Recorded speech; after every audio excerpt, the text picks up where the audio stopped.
This is Hollywood Outsider, weekly movie and TV podcast with a new episode every Thursday. And this week we're going to look at upcoming releases, including Prisoners and Battle of the Year. Spoiler-free review of Riddick. Our From the Outside In topic this week, characters we lost too early and those we want back. We have the latest movie and TV news as always, including our own trivia segments. My name is Aaron Peterson, and with me today are my fellow host, Scotty Clark. Hey, Aaron. Brian Williams. What's up, bitches? And Justin Mocumber. I feel like we're doing this early. We are doing this early. We are recording this on Tuesday. Recording? Yes. God. So, you'll never get away with a love speech. I know. I was telling Scott before you guys got here, I've watched so much Breaking Bad the last couple. I mean, if you notice the last couple of weeks, I can't find a word or say a word coherently. See what I just did? It's because my brain stopped working. All I've done is watch television for about the last 3 weeks. I haven't really noticed, dude. Well, you wouldn't. By the way, we're recording 8. It's just one of those things where my brain is stopping. It's not working. So I apologize for being TV stupid. rots your brain. It does. You want to keep yelling, yo, bitch. I do. I really do. And I start thinking I can cook meth with my household items. I think I can do it. Someday Scott's going to come over and I'm just boiling up a batch of something. He's like, why is it blue? I don't know, but it works. I'm going to sell it.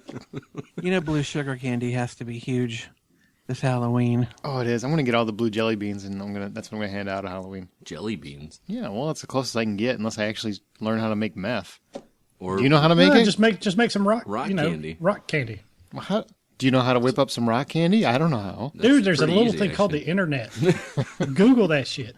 All right.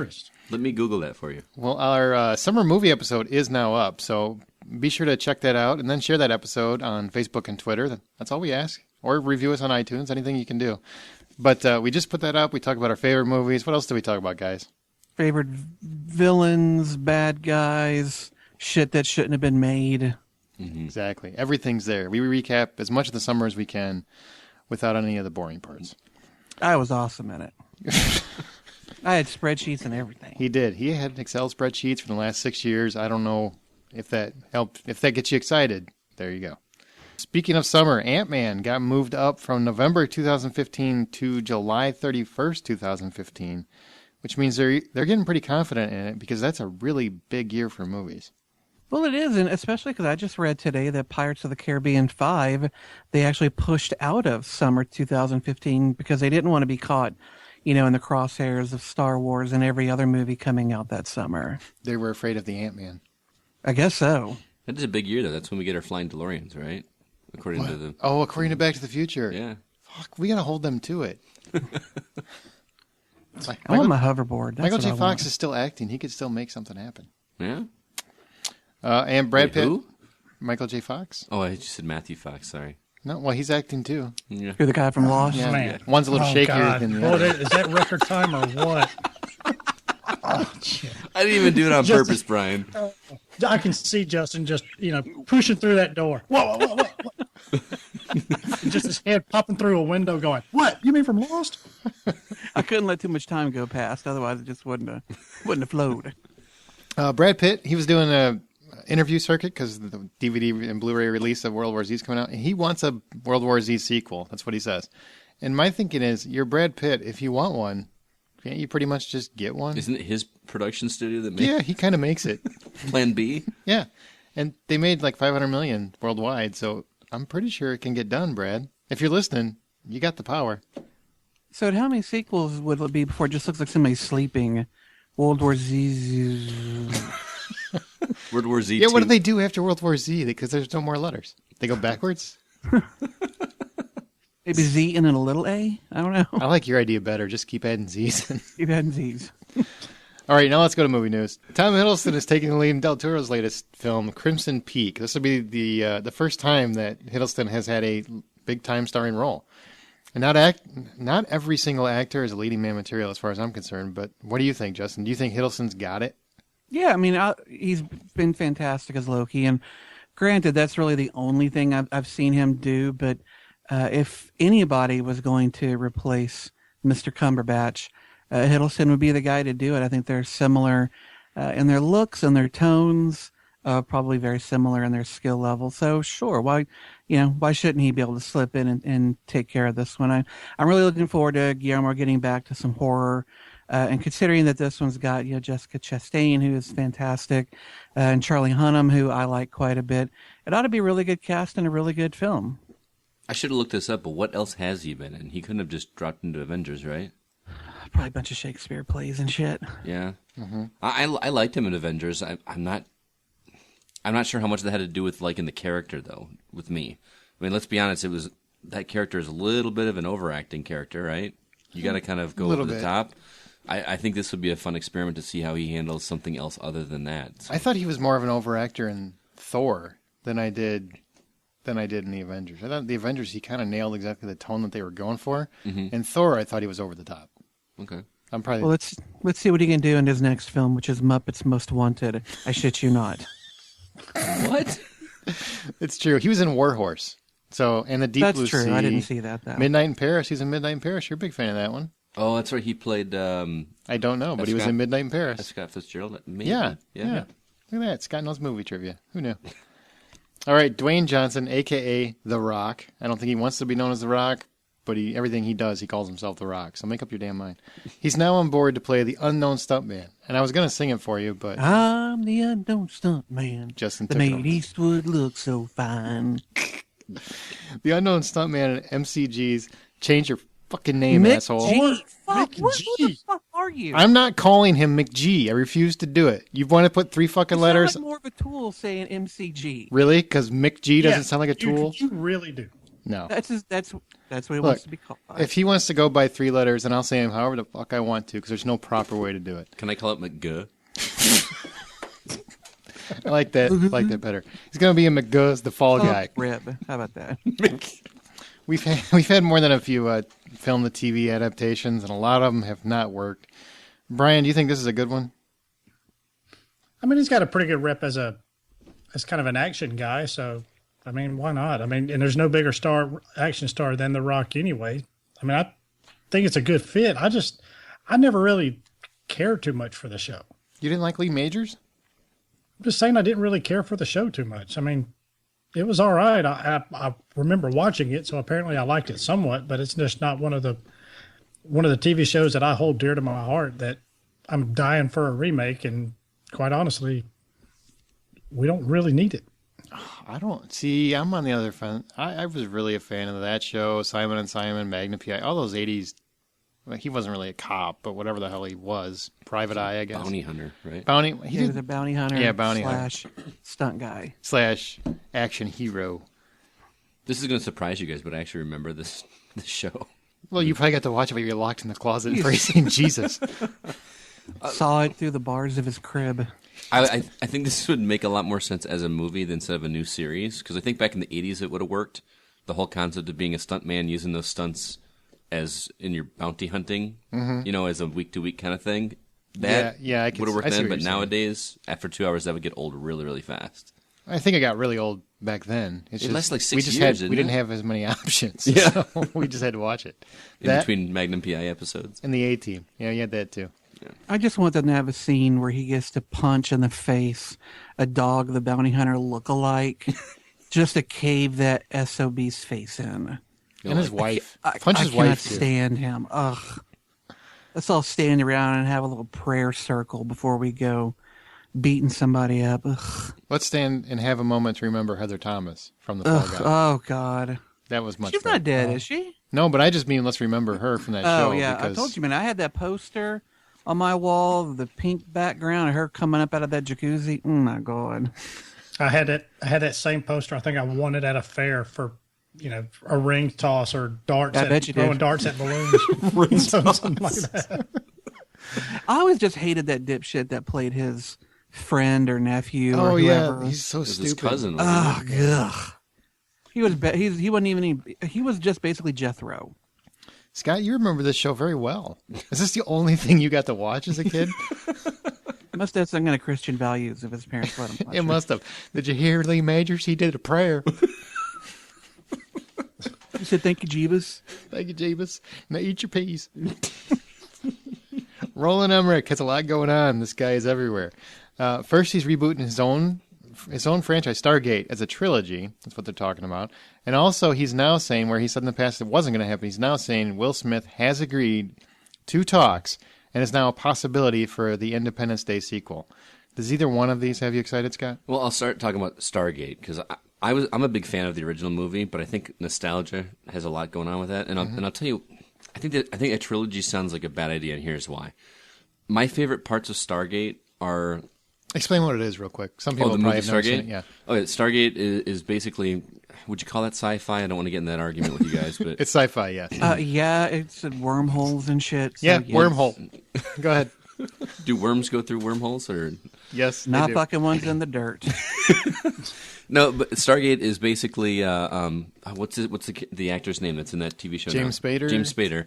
He's a scientist, and he's brought on board this huge gate that looks like it's very, very old, but it has some kind of scientific magical. It's basically a portal that sends you to more another an planet. Egyptologist. There you go. It's more like He basically reads the symbols and shows them how to align the gate to open up, and they walk through it and go to another world, and basically have to save these people from a higher being, so to speak. It's something with the Eye of Ra. Anyway, it becomes a very action oriented movie, but the part of that movie that I really liked was the opening setup. You know what I'm talking about? You ever see a movie where you like the setup and then the action afterwards is just like an afterthought? That's what Stargate was for me. I gotcha. And I loved the lead up and introducing themselves to the people that didn't speak the same language and kind of the marriage of the two opposite worlds kind of thing.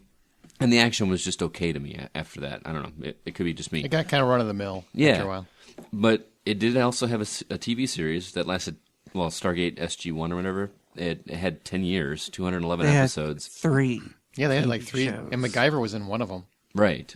He doesn't have a real name. He just goes by MacGyver. SG-1, Atlantis, and then that universe that I don't think it lasted more than a season or 2. I didn't watch any of it, but to me it looked more like a Stargate that was trying to be a cheap Star Trek knockoff. That's kind of what I got out of it. And I never, but I can't say that because I never watched it. That's the impression I got. Don't worry, the nerds aren't going to lynch you. You're okay. So I don't know. I might be alone in my lack of excitement for that, but I think a movie or a movie trilogy, just maybe a remake of the other, make the action more interesting. But I was a bigger fan of the setup. So as far as Will Smith, why not?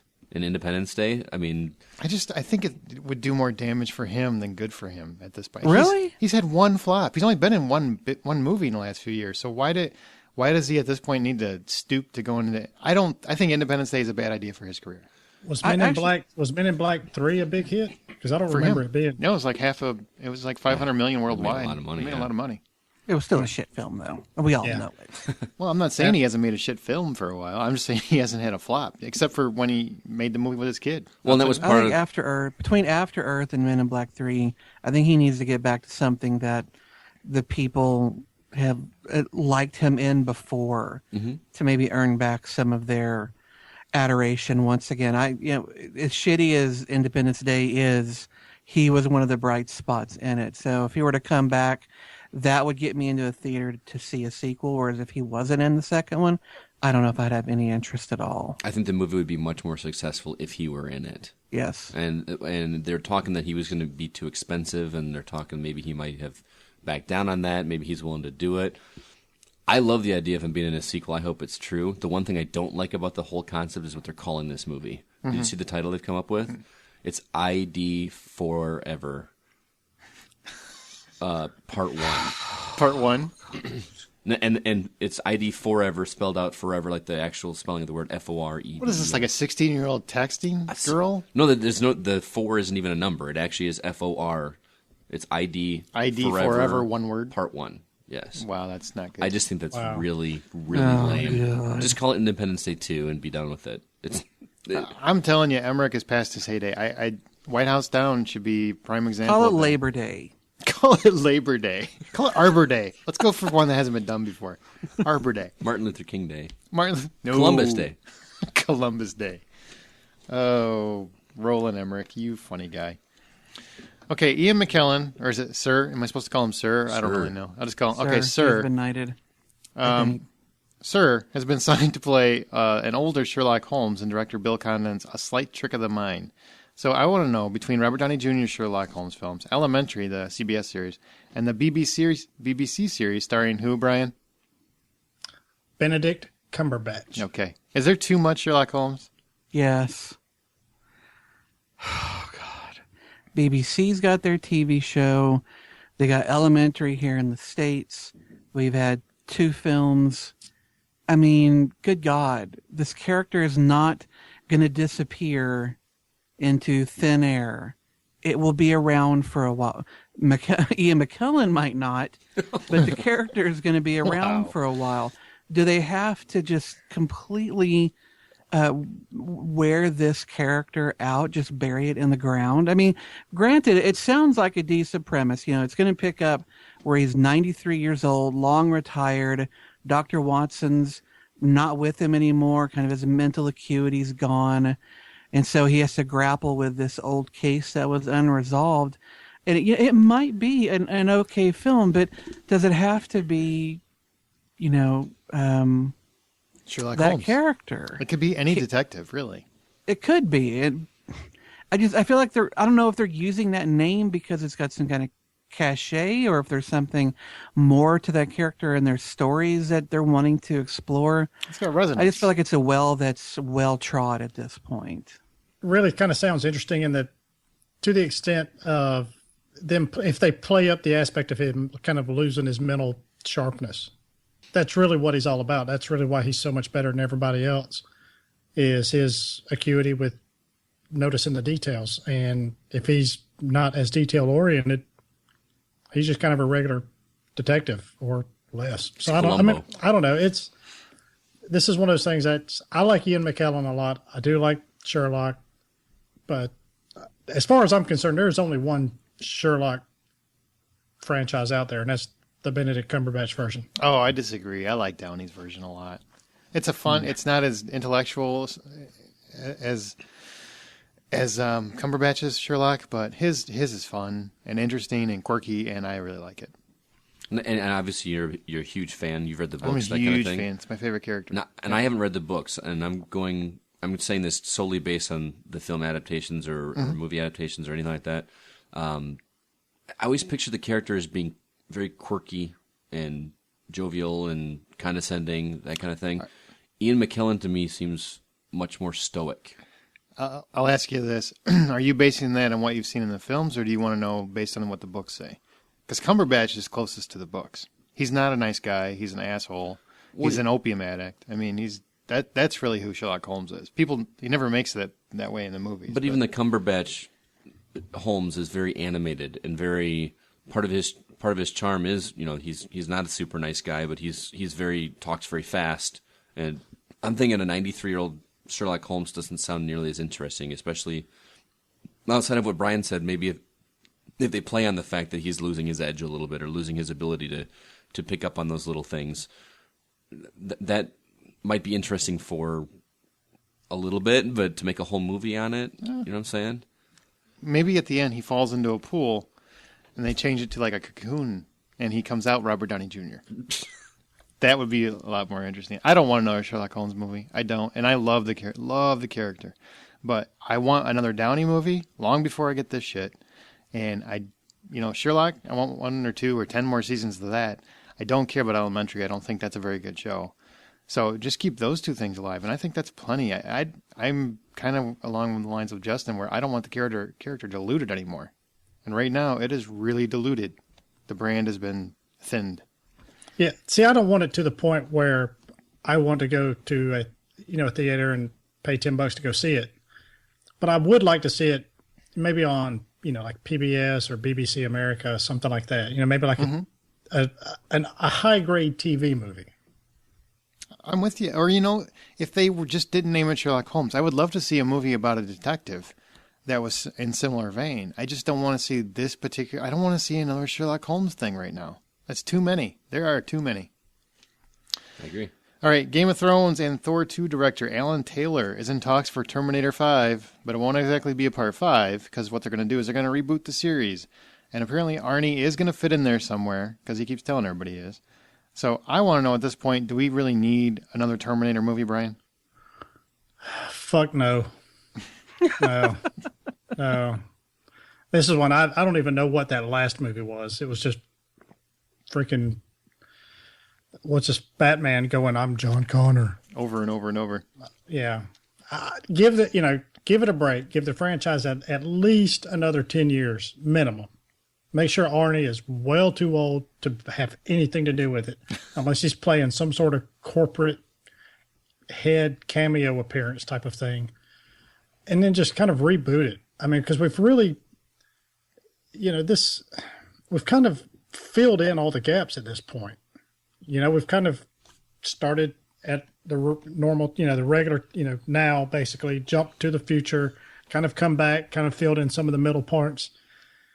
And that circle, for the most part, has been made. So I just don't know. There's not really been anything that's constituted a success from the Terminator franchise, and since what, T2? T3 I think did okay, but it didn't do great. But didn't that have Edward Furlong? Wasn't he in that one? No, Edward Furlong was in the second one. Was he in the second one? That was about the best thing he's ever done. It's the guy from Disturbing Behavior. I can't remember his name. Yeah, Nick Stahl. Nick Stahl. Nick Stahl. He's dead now. That's right. That's right. Yep, he's Nick Dead Stahl. So yeah, it's probably got to do with his. I'm sorry. That's just bad road to go down. Bad road to go down. Be a little bit more classy, Brian. All right. I'm actually excited about this. I disagree a little bit about it being too much. I think the problem with the later films is that we keep trying to build on the original story. Right. I think the reboot of the original is a good idea, because you got to remember that we grew up with the original movie, with the first Terminator, even Terminator 2. There's a whole generation or two that has never seen the original one, or if they have, it looks so outdated to them. Yeah, it doesn't hold up very well. It really doesn't. It's almost too gritty. I like gritty, but it's almost too dark, and the music is very... Fuck those kids. Because that movie's awesome.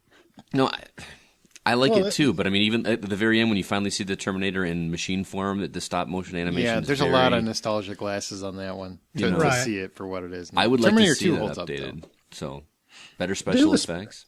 Do a spinoff. I mean, this is the whole world is being overtaken by these things. Why are we so freaking myopic on the Connor family? Because he's the one that brings them down, man. The one guy. He apparently took down Skynet all by himself. No, Neo did that. Thank you. Merge the two worlds. That would be fantastic. I know Kung Fu.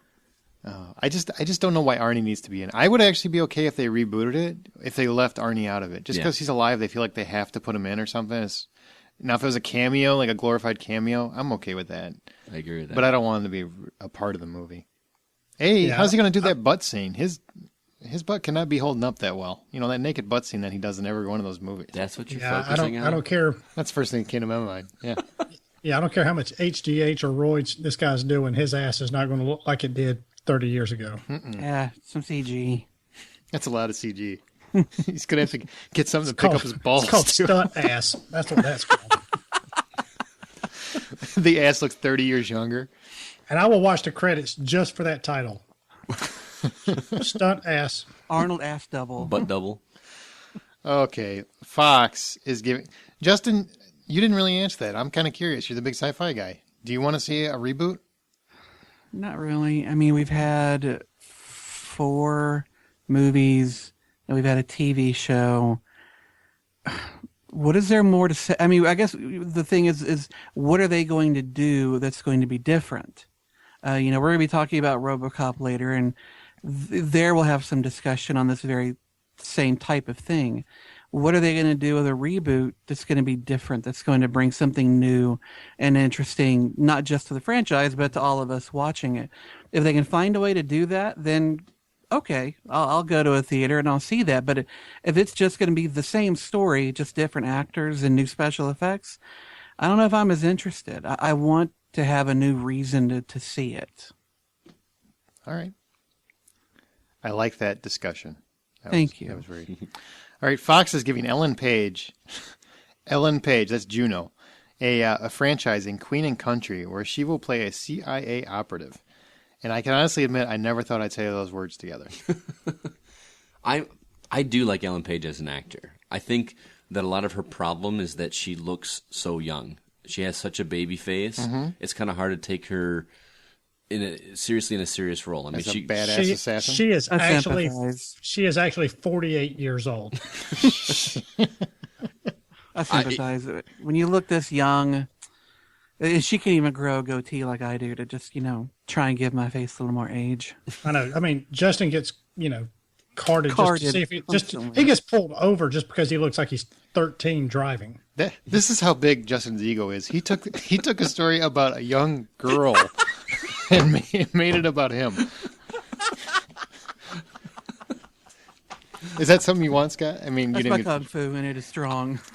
I've been looking forward to seeing her mature as an actor. I mean, you guys know I like Inception, and I liked her in that, but she was still very that young, college-age kid.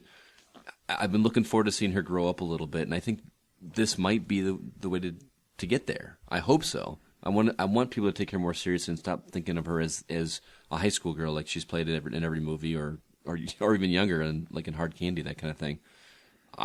I want to see where she goes, and it's a bigger leap than I think a lot of us expected, but I'm looking forward to it. She had a little more age on her in Inception, though. She played a little bit older. I mean, as a college student, so not a lot, but I thought she had a bit more maturity. Yeah, but there's a big jump between college student and CIA operative, though. You know what I'm saying? I think this sounds a lot like Homeland. From the little bit of the article, though, I mean, there's not much to it, but I just don't see her. I just don't see her as a spy. She's too small. She's too frail looking. She's got the apparent intellect for it. I just don't see the physical stature part of it. Yeah, I mean, we kind of mentioned her a little earlier, or at least maybe offline, but we were talking about Grace Moretz, Chloe. And, when she played Hit Girl, a part of what made her so interesting as a character was her youth and her small stature. And yet we kind of gave it a pass that, all right, it's a comic book movie, so sure, she's going to beat the living shit out of half a dozen dudes, and we're okay with it because it's a comic book movie. But there is something to making someone who looks so unlike that character being that character that I think does have a certain appeal to it. So I don't know. I think she could actually surprise us as a Jason Bourne type. Yes, a 4'2" Jason Bourne. Yeah. I look forward to that. It's like a little Ewok kicking ass. With a ponytail. Before we go to Brian's Trailer Park, there is one thing that actually Justin pointed out earlier via his Facebook wall, which is where all the magic happens. Mm-hmm. And Disney has introduced a second screen experience. We've talked about this in episodes past. A second screen experience for the Little Mermaid re-release, where all the little vermin can bring in their iPads and be taught bad theater manners and follow along the movie with their frickin' iPad. Follow along with their iPad? Yeah, they're actually going to. Isn't watching the movie following along? No, apparently you need games and sing-alongs and all that other fucking bullshit so that all these kids who are already ADD'd out are just going to get even worse, where they can't even for 5 seconds watch a screen. One screen. No, they've got to have a fucking display of monitors around them while they're watching a movie at this point. And they got to have a glove with shit on that, too. A glove? Yeah, man. Just like in the old movie. I don't remember what that movie The Wizard? Thank you. The Wizard. the game glove or whatever. Oh, the power glove? Yeah, the power glove. There you go. Oh. God, you're the game dude. You're supposed to be right on that. I was shocked that you brought up video games because I do when I get dirty looks. You were leery about talking about it. Yeah, I didn't know how to respond. Get slapped across the table. You're trying to trick me. I'm not falling for it, Aaron.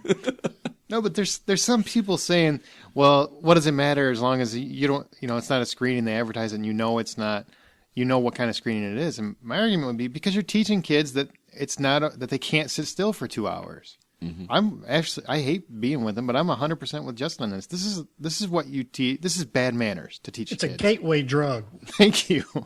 Exactly. Next, they're going to be snorting cocaine off the fucking aisle. Plus, why would a parent spend that kind of money to send their kid to a movie just for them to do what they're going to do at home?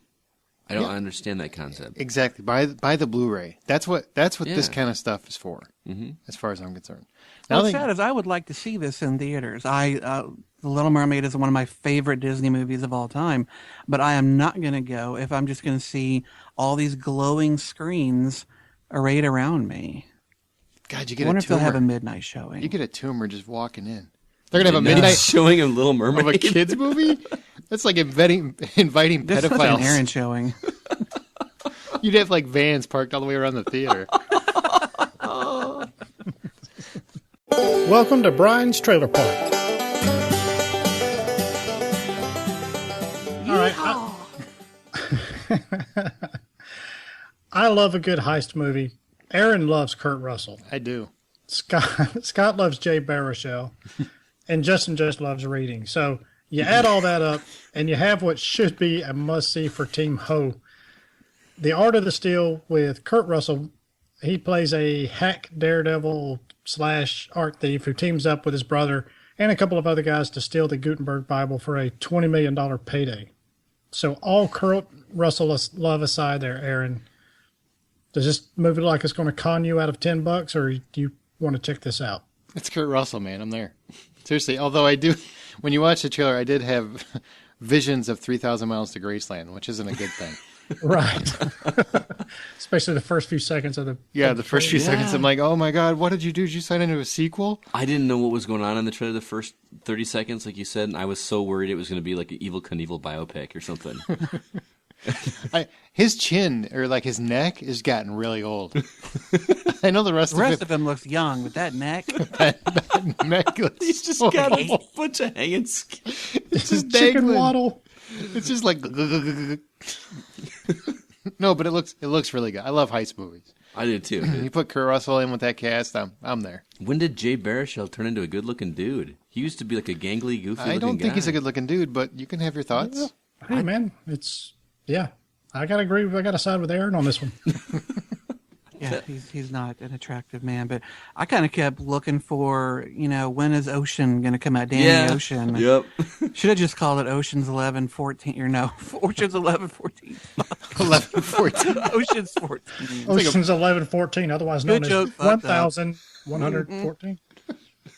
A little too much like the Ocean's movie as far as tone goes, but, what the hell? Why not? I think it looks game. fun. I am game. Yeah, same Of here. course you are. What is the? Kurt Yeah, I know Russell. it's Kurt Russell and the Steve Gutenberg Bible. Who doesn't want to see that? I know. I Steve tried to work in a Gutenberg. Steve Gutenberg joke too, and I couldn't think of one. So Every time I hear that or read that, all I think of is Steve Gutenberg. 3 Men in a Little Bible. Oh, sorry. What else we got? Or when's that come out? Police Academy, holy shit! The Art of Steal opens in Canada this week, but is to be determined in good old America. So I can find an opening date. It's a Kurt Russell movie. You'll know when it opens. Because I'll tell you.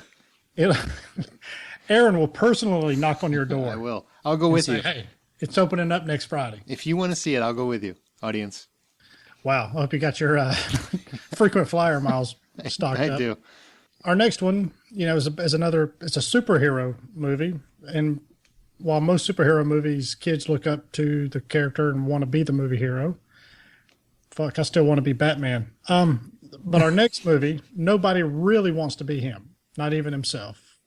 And I'm talking about Robocop. The new trailer dropped the other day, and to me, this thing looks good. I don't know about you guys, but Detroit cop Alex Murphy is critically injured and turned into a cyborg by Omnicorp to become the pinnacle of law enforcement in the city overridden with crime.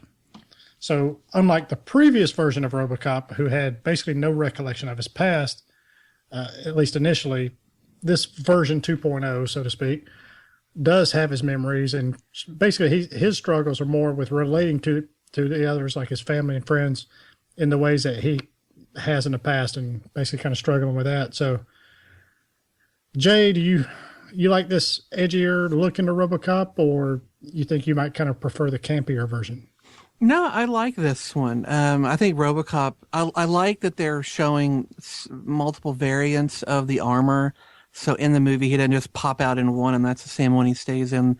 They show an evolution of who his character is and what he's going to look like. But I think what really captured my attention is that, in the first film, or the original Robocop, it was a bit of a lambast on our culture and our love of violence.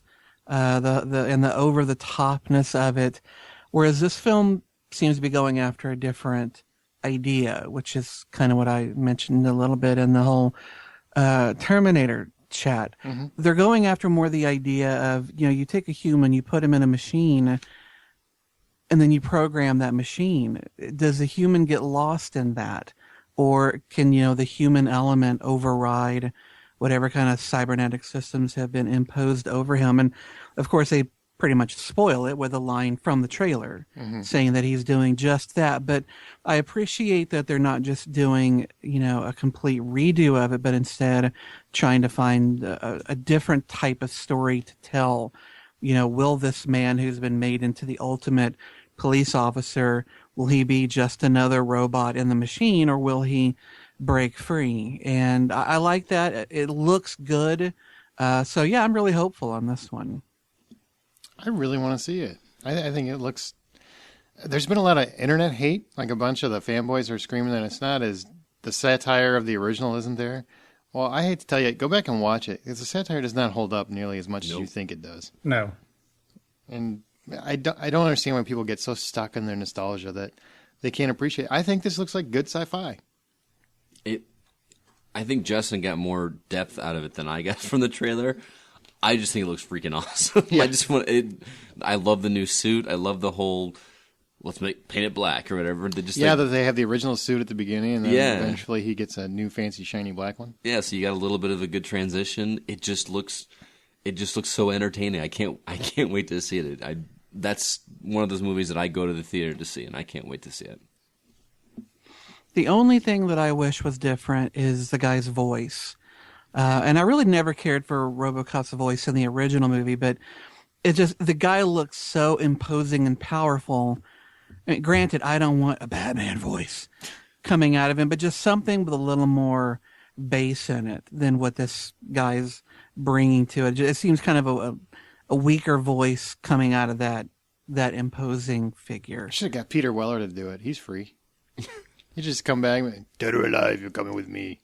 He could keep doing it. It's the guy from The Killing. Why did that just sound like Stallone? That's the only voice I got. Apparently. That or Magic Mike. All right. all right. Got a lot of lawbreakers around here. I'm going to be shooting every one of you.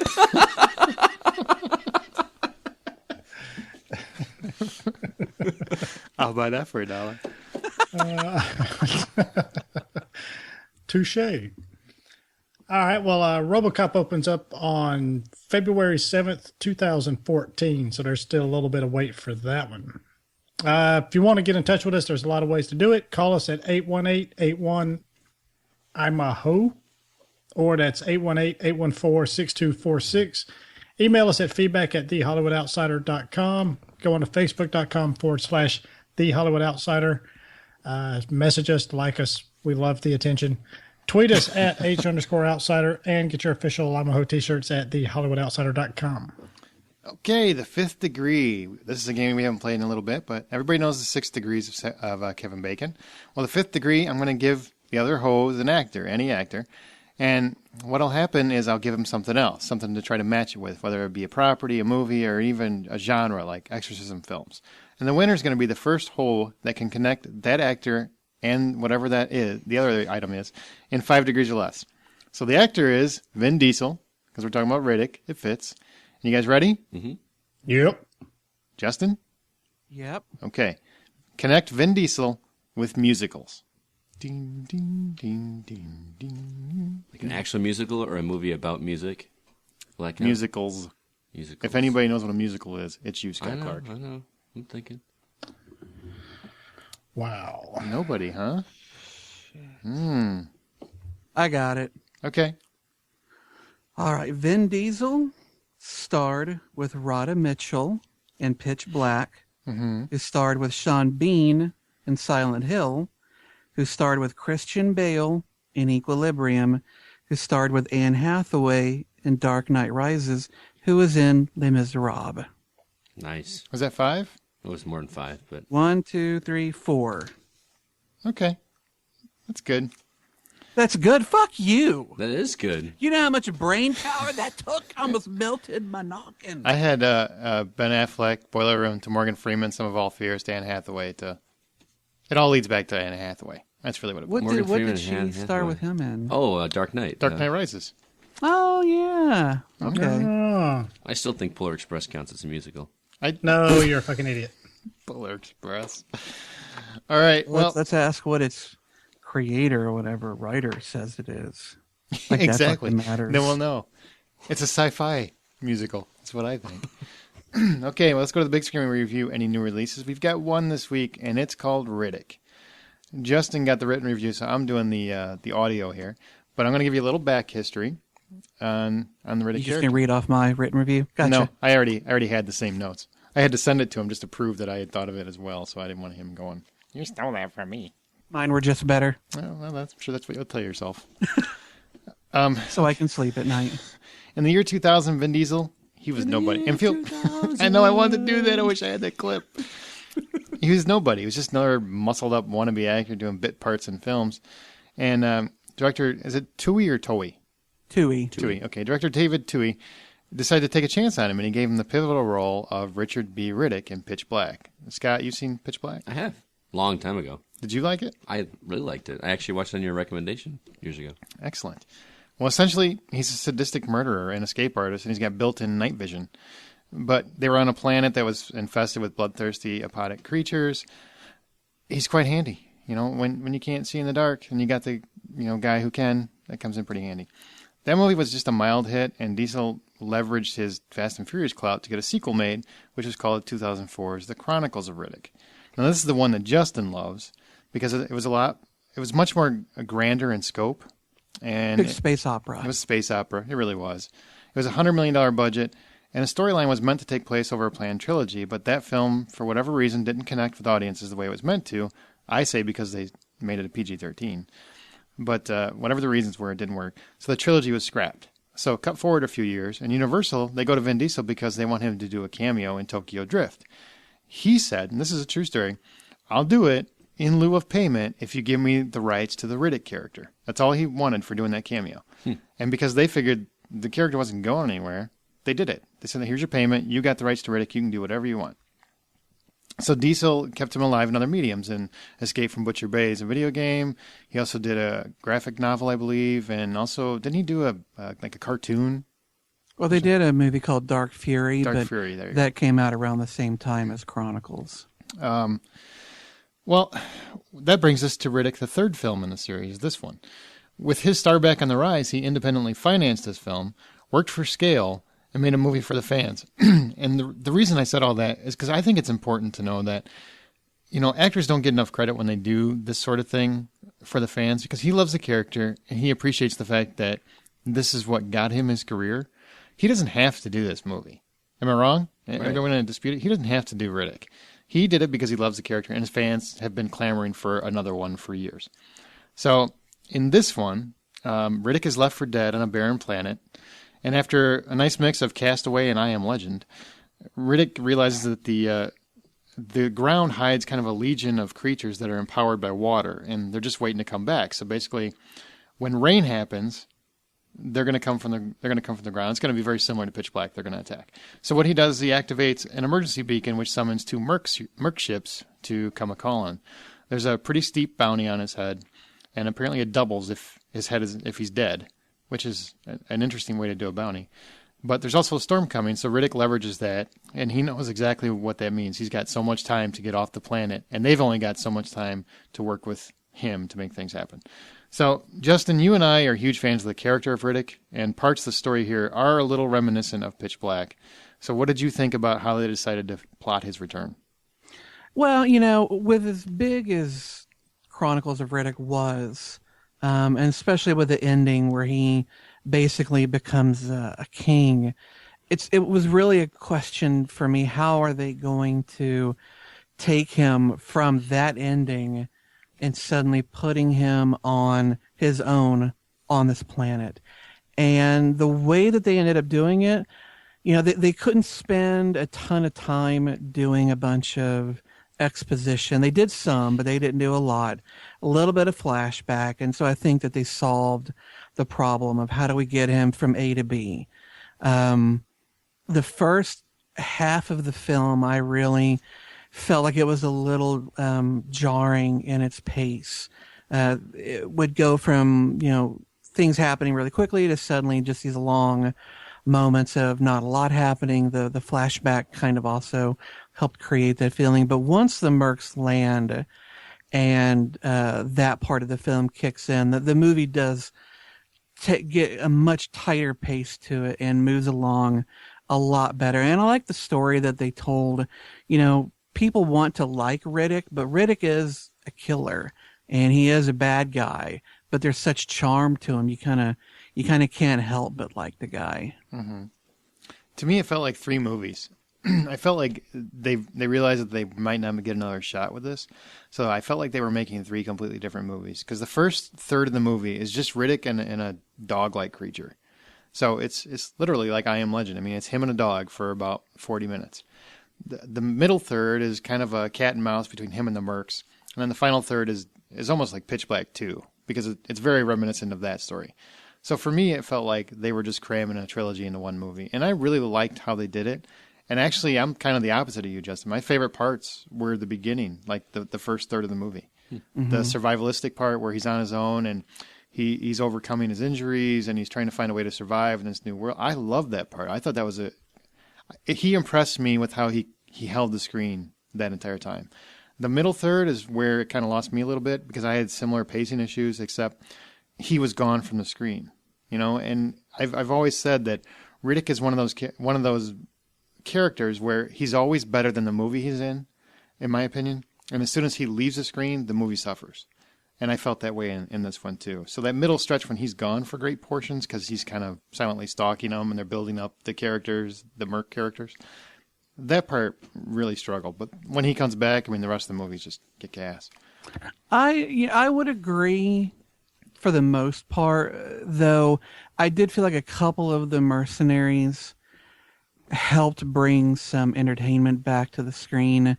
Katie Sackhoff, who plays one of the Mercs, most people know her either from Battlestar Galactica or right now she's in that new show Longmire.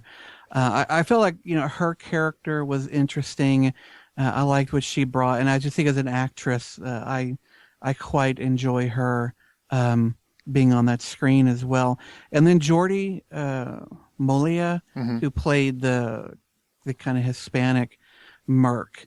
He could be a bit of an asshole, but at least he was an entertaining asshole. He was a little over the top. A little bit, yeah. But, in this film, in that environment, I was okay with it. And the way they kind of played off of each other was interesting. And there were a few moments amongst the Mercs when they were hunting Riddick that I thought were quite funny. Because Riddick likes to play with his prey before he goes in and bites. I liked Matt Nobel. I think Nobel or Nabel. He's a little-known actor, but he played the character of Johns. I really liked him. I thought he brought like a little nobility to the character. Yeah, I was surprised they actually brought back that story. Well, and I will say that they did it in a way that you didn't really need to have seen Pitch Black, because my wife never saw Pitch Black, and she completely could follow the story, no problem. So that wasn't it. And my favorite character, Dave Bautista. he was pretty funny. As Diaz. I was shocked that this guy was interesting because I just assumed he was going to be a big dumb wrestler, and he's really entertaining. But honestly, when it comes down to it, Vin Diesel is Riddick. Did you think he missed a step at all? No. Oh, fuck no. He owns this character, and I think that there is a part of him that is this character. He said that he had to go off on his own into the woods for a while to get back to the mind space that, Riddick comes from, because he and this character are so unlike. The way he walks across that screen, you would think that's exactly who he is, mm-hmm. because he's so good at it. Now, what about the production? Before we get to our verdict, what did you think about the direction? Because he did want David Twohy back. Was that good or bad? I liked Twohy. I liked Pitch Black. I loved Chronicles of Riddick. So I think he's a talented director. You can definitely tell that they didn't have nearly the money for this film that they had for Chronicles. There are some kind of janky special effects scenes, but I will say that for the most part, the sets, the backgrounds, and everything else looks really nice. I mean, it almost has a matte kind of finish to it, like those old movies had where they would do a matte painting and then just kind of put that up in front of the camera. It had a little bit of that, but not in a bad way, in a really nice atmospheric sort of way. And there were a couple of set pieces that I thought looked phenomenally on the screen. The music wasn't as good as I had hoped. It did what it needed to, but I like a little more with my sci-fi movies. But on the whole, props looked great, costumes looked good, special effects got better towards the end, and I really loved the characters. I thought the new villain kind of alien monsters were not as entertaining as Pitch Black's, but in their own way, still really interesting and deadly. I will agree to an extent, but I also think, I've said this before and I'll say it again, if you ever want a great Riddick movie, you need a new writer. The director's fine. I actually like David Twohy as a director. I think he's got a good visual eye, but his dialogue is so clunky in some parts. And if it's not coming out of Riddick's, because Vin Diesel, people can harp on him and make fun of him all they want. If he delivers a line, even if it's the cheesiest line you've ever heard, for some reason he can make it work. And there's a lot of dialogue that I think is a little cheesy in the movie. And there's a lot of misogynistic tones in it, which I didn't like, that part of it. I thought it was trying too hard to be pigs, make the guys pigs. And at the very end, it's a little questionable.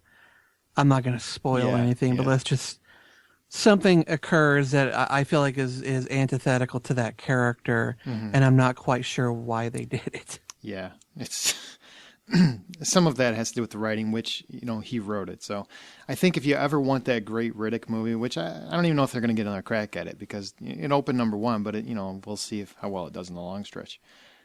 It just needs a stronger writer to make it happen. And he also needs someone who can bring the characters to life when he's gone for those long periods of time. Because I actually like what they're going for. Like, Riddick is lurking in the shadows. He probably had to shoot Fast and Furious 6 or something during that time. But he's lurking in the shadows, so he's stalking his prey. I love that part of the movie because this isn't an action movie. Everybody thinks it's going to be a big, dumb action movie. That's not what Riddick is. It's a thriller. It's a slow burn. It's like a noir. Futuristic noir is what I would call it. And those moments are great, but you got to have characters that are really interesting. In Pitch Black, when that happened, because a similar thing happens in Pitch Black, the characters were a lot more interesting, I thought. But that's just neither here nor there. What was your final verdict? Oh, I'm sorry. It's not as good as Pitch Black. I don't think it's as good as Chronicles, though they're entirely different beasts as far as what kind of film they are. But all in all, I still enjoyed it, and it makes me hopeful that, if they can continue to make these sorts of movies on a smaller budget, a $20 to $30 million budget, then I think that if this one's successful, they'll get another whack at it, and hopefully they'll have more confidence to write something a bit more substantial. Vin, call me. I would love to write a Riddick movie, but for this one, if it's $1 out of $10, I enjoyed myself. I wish I'd have enjoyed myself more, but I still enjoyed myself $8 worth. I really love seeing Riddick back. That was a big thing for me, even if the long stretch where he's off camera slowed the film down a little bit. So if $10 is the full price of admission, this one's worth $7.50. And I've seen it twice, and I still liked it. So now let's go to box office. Riddick opened number one, $19 million. And I just want to point out this is normally the slowest weekend of the year, so that's actually really big. Lee Daniels, the butler, because apparently Lee Daniels needs to have his name in front of the title. $8.4 million. That's $91 million total so far. It's going to break $100 million. Instructions not included. Still, somehow, $8.1 million for a $20 million total. We're the Miller, $7.6 million for a $123 million total. Planes is still in the top five with $4 million for a $79 million total. This is your fault, America. I say it once, I'll say it again. Love your children better. We keep ripping on that movie, but there's nothing else. There's not a whole lot else out right now. Then keep your children inside. Take them to a park. Let them experience outdoors. Don't take them to that movie.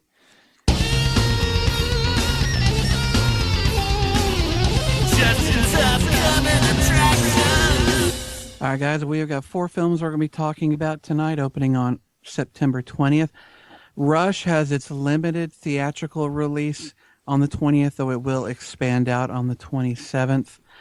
Rush is a action biopic directed by Ron Howard, and it stars Chris Hemsworth, Olivia Wilde, and Daniel Bruhl. Now, this is a recreation of the merciless 1970s rivalry between Formula One rivals James Hunt and Niki Lauda. I'm not a racing aficionado, and I really don't know if the three of you either are, but I got to ask, Aaron, are you going to rush out to theaters and see this? He's even bored with his own joke. He's even bored with his own joke. Fuck it. He's like, man, this is one Aaron would try to squeeze out. That's what it sounded like, too. No, I've heard great things about it. Like, it's actually a well-reviewed film, and I just don't care. It's just not a topic that interests me. I'm sure the performances are good. I'm sure Ron Howard returns to form. Everything else I've read about it, that's great. The subject matter does not interest me in the least. So it can go wide, limited, free on demand. I'm still not going to watch it. Yeah, it looks like a very well-acted, well-produced movie about something that I just have no interest in seeing. And it's weird because I normally like a lot of Ron Howard's films, most of them. But every time I see this trailer, I just want to fall asleep. Yeah, I kind of fall asleep watching it. Fuck you! Oh, you want to see it, I take it? Yeah, actually, I do. I like cars. I like driving fast. I like cars. Like racing. I like racing to a certain extent. I'll put it that way. But yeah, to me, this does look a little interesting, and it's not so much about the racing and the fast cars, but it's really about these, just kind of seeing these rivals go up against each other and that kind of stuff. So in cars or on the track. Yeah, but it's not just about the cars though. It's about their personal lives and the way they're rivals in everything. So Well, let us know how it is. I'll think about it. All right, well, next one, A Single Shot. Now, this is a crime thriller directed by David Rosenthal, and it stars Sam Rockwell, William H. Macy, and Ted Levine. This is about the tragic death of a beautiful young girl starting a tense and atmospheric game of cat and mouse between hunter John Moon and the hardened backwater criminals out for his blood.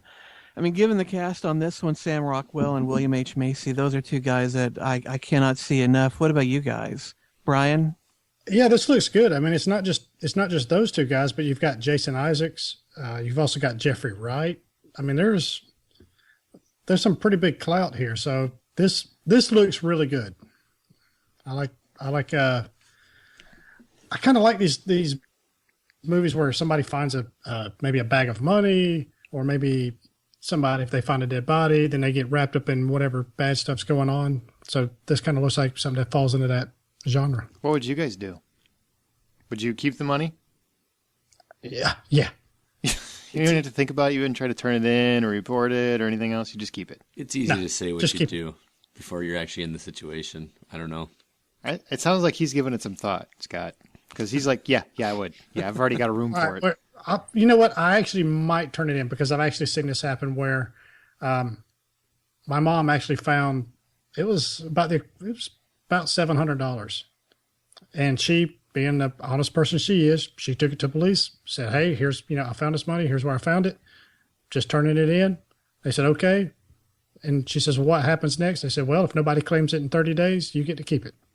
Now, I don't know if you've got, let's just say, a couple of, gym bags full of $100 bills, they may not be so willing to part with it after 30 days, but that, if so, then absolutely.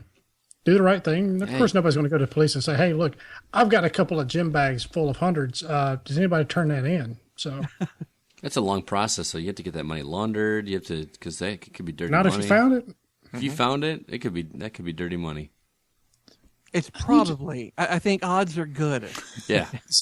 Yeah. If you're finding bags full of money, it's not because some stripper was saving up. It's not like Scrooge Still McDuck was taking still dirty money that way. Let's be honest. No, that's Who good cares dirty. where it comes from? As long as the number in my bank account gets bigger. So you deposit slowly over time. Wow, you really you're fucking adopted. maybe open, maybe bank accounts overseas where the U.S. can't touch it. Well, as long as you don't think I'm deposit. joking about his mysterious past. Yeah. You're Telling the truth here. You're kind of creepy, man. Look, I'll be holding seminars later on how to hide, more details on how to hide that. Maybe that's another podcast I could start. How to hide it. I'm with you guys, though, on this movie. I really want to see it. You could have told me Sam Rockwell and William H. Macy, and I would have been on board. But the film itself looks really good, too. Both of those actors, I kind of put them in the same category. Guys you see in smaller films on occasion, but they're good every time that they're in that movie. Mm-hmm. And two of them together in one movie, I'm on board. And we can all look forward to Brian's next podcast, Getting Away with It. All right, our third film,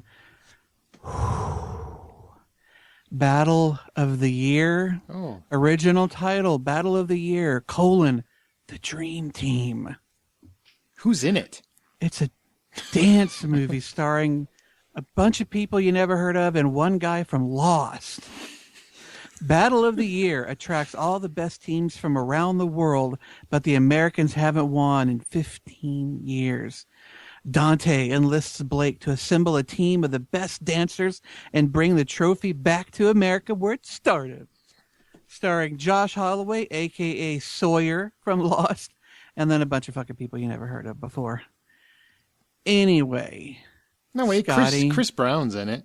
Yeah, he's smacking a bitch up in that joint. All right, yeah, he's somewhere in that list of actors. I thought, Scotty, I saw can that. you want to see this? Not even a little bit, and I half you stole my joke, Brian, but I half expected this to be a documentary on domestic abuse when I saw Chris Brown was attached to it. But hey, Rihanna forgave him, so we all need to shut up about it. Even Josh Holloway is not enough to make me want to see a movie about dancing. And Justin, you're the one that is a big fan of like Dancing with the Stars and that kind of stuff. I like So You Think You Can Dance. It's a big difference. Oh yeah. Oh yeah. Yeah, they're a big, huge leap. We can discuss the differences later, but no, I mean, even that Step Off Revolution, I kind of wanted to see it. This, no. And this looks like drag. He should fire his agent today. Before this, I don't even care if this is a massive hit. He should fire his agent because this is the big movie, the lead he finally got. After that cool role he did in Mission Impossible 5, he ends up doing Battle of the Year. Fire that agent. He really looks like it's just Sawyer playing the dance instructor. No, he looks like, I'm sorry, this is the last thing I get to do in my career. That's what Luckily, he he's got a new TV show coming up that maybe will help soften some blows. I hope so, man. I always like Josh Holloway. He's got a lot of charisma, but not when he's hanging around with a bunch of wife beaters and dancing stars. Hey, the dude was offered Gambit in the X-Men, the first Wolverine movie, and he turned it down. So I don't know. He's awesome. Obviously, he's still got to sign his name on the dotted line, not just his agent. So. Maybe bad decision maker. That's true. Maybe that's his new job title. Ugh. Maybe he's a little lost. All right. Our last film, Prisoners. This one's a movie that I didn't really care about seeing much, but when I read a review, it kind of completely flipped my mind on it. This one is directed by Denis Villeneuve. And it stars Hugh Jackman, Jake Gyllenhaal, and Viola Davis. When Kellen Dover's daughter and her friend go missing, he takes matters into his own hands. We're talking about Hugh Jackman here, Keller Dover, as the police pursue multiple leads and the pressure mounts. But just how far will this desperate father go to protect his family? Aaron, I believe you read the same article I did. Mm-hmm. What are your thoughts on this? It shot up to my most interested in movie of the fall. And why is that? That is because when I originally saw the trailer, I thought it was just going to be kind of a cliche by the numbers, genre flick. Crime, drama, thriller. Yeah, because the kids kidnap thing is kind of like the easiest one to pull at people's strings. So you kind of think it's going to be cliched. And it's just going to be manipulation cinema. Where, from what I understand, and I've seen several reviews and I've read several articles about it, it's really about how far is too far. It's almost like a domestic look at torture, because he doesn't know if this guy's actually behind anything, and he doesn't know. Okay, so basically, if he does beat this person to a pulp and tortures him to near death or death, does the end justify the means if he saves his kid? Or if he does that and it turns out that this guy isn't behind anything, do the ends still justify the means because of the chance? You know, from what I understand, everything about that I've read and everything else has said that it's looking more at that line of it than just a simple kids got kidnapped, let's figure out who done it. And that to me sounds really interesting, really, really dramatic. Seems like a lot of potential for interesting turns. I couldn't agree more on the performances. I mean, obviously Hugh Jackman, Terrence Howard, Jake Gyllenhaal. Some people like him, some people can't stand him. But Paul Dano pulls off creepy really, really well in this trailer, and it really adds to my desire to see this movie, just to see what he's going to do. So, all right, I've got one concern. I agree with everything all of you guys have said. Everything. I've looked in. I've seen a few articles where they've been praising it and hyping up, and I agree. I went into this initially with pretty low expectations, like, oh, okay, all right, here we go. But but also those have been kind of shattered with the stuff that I've been reading. But I've got a real stupid concern here, and it's stupid. I realize that. Okay, it's an accent. Jake, no, not this case, but yeah. Anyway, normally you would be right. Normally you, yeah. They don't sound like brother and sister. Jake Gyllenhaal, his character is Detective Loki. I know, yeah. Can you? I mean, all right. First of all, this makes me automatically think he's the villain, after everything, because Loki, of course, the Norse god of lies mischief and that kind of stuff. So I'm going into this thinking, all right, my money's on him as being the actual guy who's doing the kidnapping.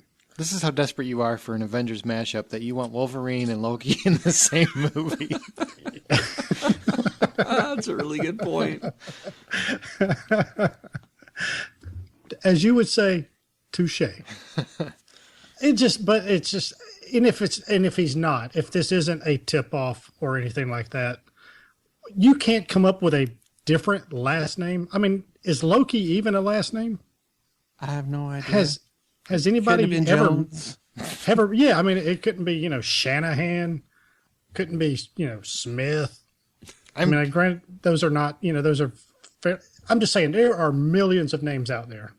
I'm sure there's a reason for it. And we won't know until we actually see them. That's really your big hang-up? You have the weirdest hang-ups about... No, I kind of see what he's saying. I see what he's saying. I kind of side with him a little bit. It's if at the minimum, it's a distraction. And that's what I'm getting at. Okay, granted, it's a distraction if he goes to Hugh Jackman at some point and says bow. If he doesn't do that, I don't think it's going to really take me out of it. I don't even think he's talking necessarily Loki like from Avengers. He's just the name. I get it. Yeah, it's the name. Maybe it's a red herring. That's what I was saying. Yeah. It's trying to get you to think, because everything by the commercial, when I first saw the trailer, I thought, yeah, but I don't think your average person knows that Loki is the god of lies or what have you. Mm-hmm. Well, okay. All right, well, before we become prisoners of this discussion, let's go ahead and wrap it up. Of these 4 films coming out September 20th, Rush, A Single Shot, Battle of the Year, Electric Juggalo, and Prisoners, which one are you guys most likely to go into theaters to check out? Brian? Man, I'm all about the dance. Battle of the Year, baby. All right, I'll give you a second one. Just kidding. Yeah, Prisoners. Come on, let's be real. Scotty? Prisoners. Aaron? Prisoners. There you go. All right. We're all held... fuck it, I'm not going to do another Prisoners joke. Prisoners. A sweep. All right, well, listen and subscribe on iTunes or Stitcher Radio app. Give us a thumbs up if you do, and rate us on iTunes if you use that, or through our RSS feed at thehollywoodoutsiders.com. There's a new episode every Thursday. What's this movie?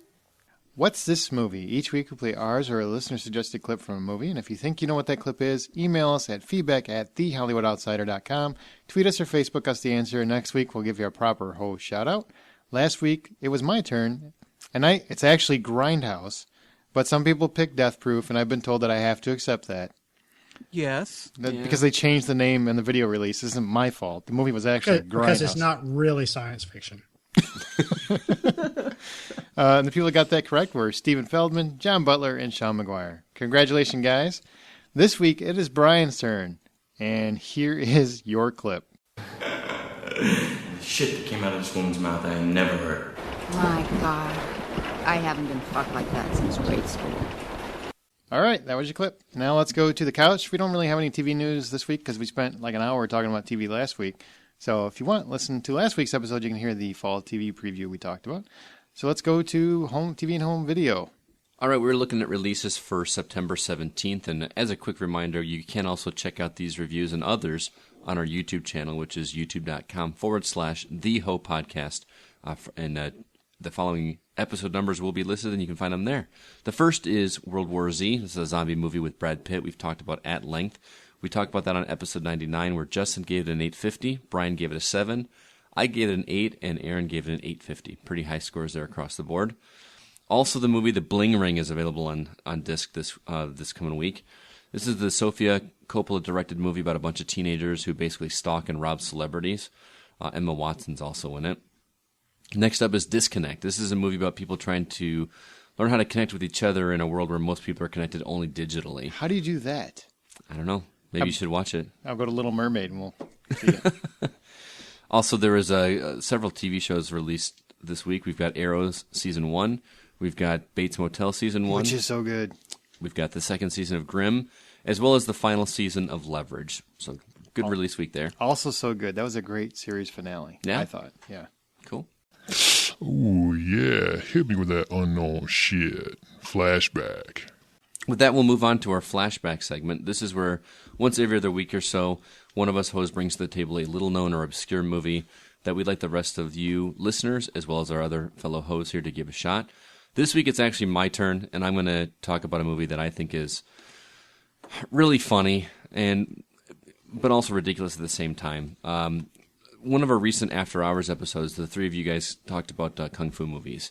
Now, I've never been a huge fan of the genre. There's a couple here and there that I liked, but I was never like an avid kung fu film watcher. But I did see one that was a spoof that I thought was completely hilarious and on some levels genius because of just how ridiculous those movies are and that kind of thing.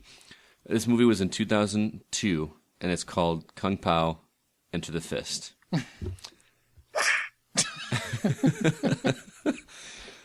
Steve Odenkirk did this, and this guy is known for a ridiculous slew of movies where he makes talking thumbs. Mm-hmm. That's how ridiculous this guy is. But what he did in these movies is really clever. He took actual footage from old school kung fu movies and superimposed himself into them. So he's actually standing in each of the scenes, mm-hmm. and then all of the audio or all the dialogue is dubbed, just like if you watch a old kung fu movie dubbed, the mouths don't match up with what they're saying because it's in a different language. It sounds like a ridiculous idea, and it totally is, but it works. It made me laugh on so many different levels. It goes beyond weird for sure, but I honestly don't care. It's just ridiculous, silly, fun, and it's a movie that you're not going to watch a ton of times, but it's worth checking out at once just to get a couple of good laughs. It's a clever idea that, and I like that he took the chance to do that, to kind of show his sense of humor that he wrote, he directed, he's in it. Mm-hmm. So I recommend it just for at least once a watch. Just a side note, he also directed the second Ace Ventura movie. Mm-hmm. So if you like that kind of humor, it's the Monopoly guy. It's that kind of humor, but times 5 is in the ridiculous department. So it's one that I really like, and I hope somebody else would give it a chance too. Okay. Now, our From the Outside In topic. We're going to talk about some of our favorite characters. With Riddick being brought back, it reminds us that many other fantastic characters died because of poor box office performances or ratings. So first thing in this topic is, what are some of the most heartbreaking losses for you in terms of a show that got canceled or a film that wasn't successful where you just wanted to see more of that particular character? Oh, let's see. One of the shows I've kind of mainly, for most of my stuff here, kind of stuck with the TV stuff here. But one of my favorite shows was Jericho. Mm-hmm.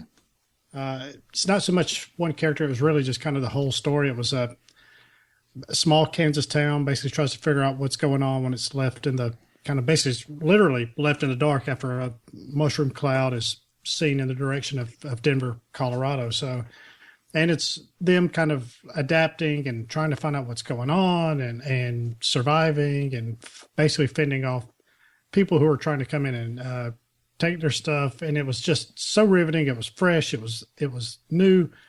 It was original, and it got canned after the first year. The fans united. They politicked to get the second season. They got the second season, and it was canceled too. So that was one of mine. What about you, Justin?